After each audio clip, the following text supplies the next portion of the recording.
The plot twists just keep coming in the lead up to the November election as Donald Trump received an endorsement from former Congresswoman Tulsi Gabbard earlier today.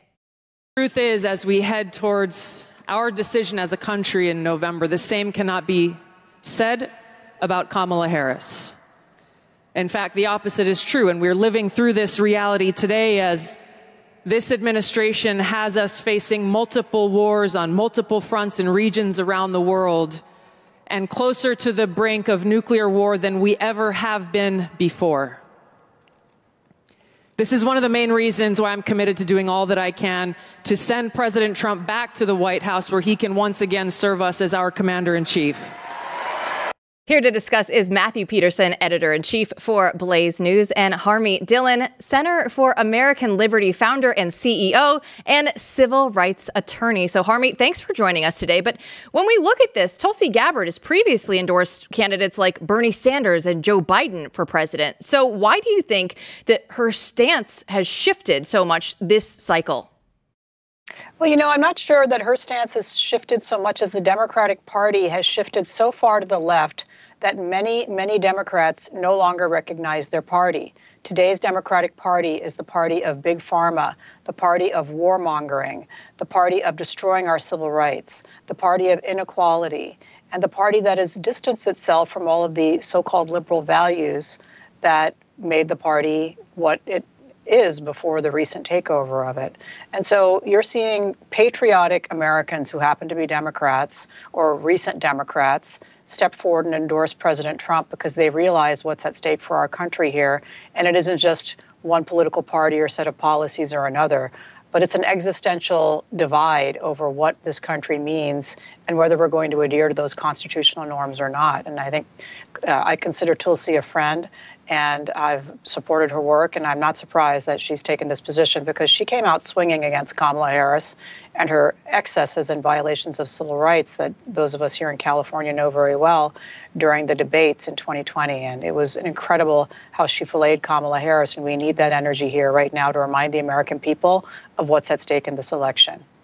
Sadly, today is the 3-year anniversary of the deaths of 13 American service members who died during the Biden administration's withdrawal from Afghanistan. And Donald Trump joined the families of the fallen service members in Arlington National Cemetery.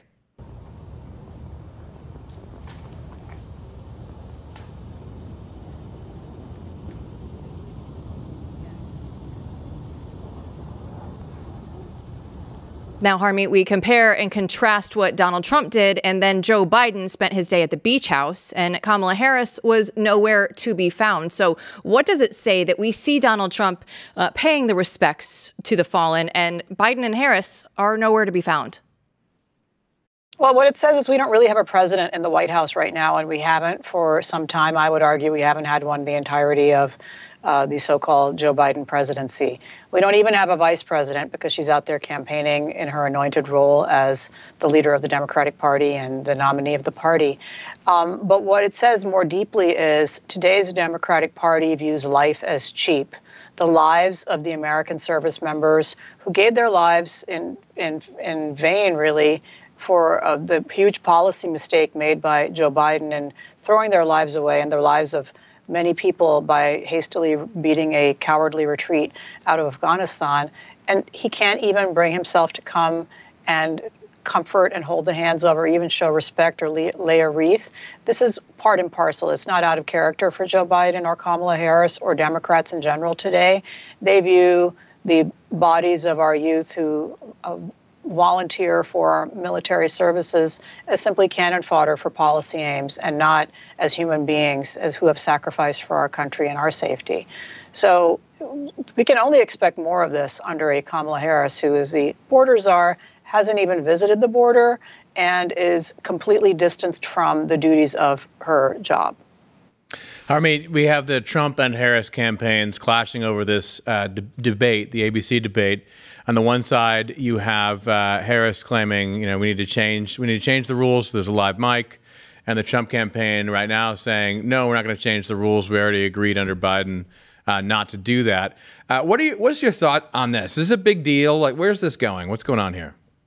I don't think it's a big deal. I think it's a, sort of typical chest beating skirmish you see in campaigns. But what it does tell you very clearly is that Kamala Harris intends to rely on gimmicks to get herself past this debate. I'm sure it terrifies her to sit down with or stand up with and have to debate the master of debating in this particular format, Donald Trump. So she's trying to grasp for every gimmick she can find. And in this case, what she wants with the open mic is to be able to do her tired girl boss trope to interrupt him when he, makes a comment about her and say, I'm speaking, it's my turn, I'm claiming my time, whatever platitude you want to plug in there. That's a gimmick she's relying on. She's also relying on having to need notes, be seated. Who knows? She might want to have, I think Megyn Kelly said, her comfort governor, Tim Walz, around to help her out and hold her hand while she's doing this debate. No, she's a big girl, and the president of the United States is expected to stand toe-to-toe with the worst despots, demagogues, dictators, and evil people in the world.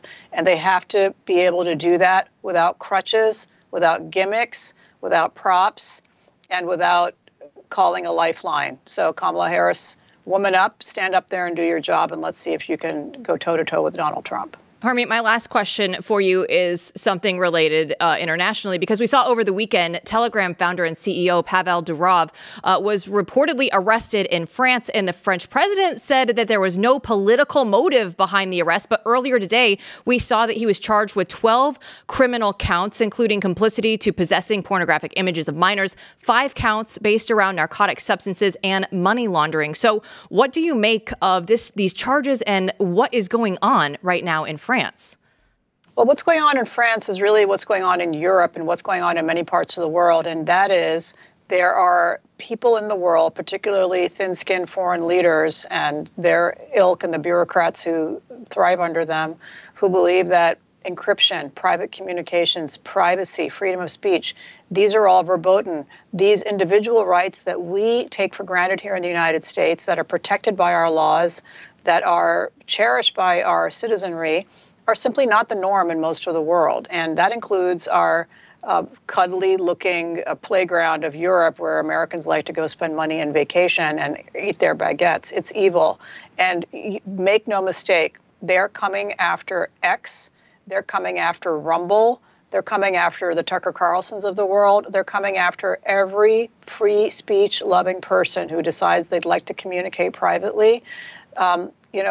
We have in America something called the Communications Decency Act, Section 230. I have some problems with parts of that law, but the critical part of that law that we have in America is that a platform is not legally responsible for the communications that people who are on that platform make with one another.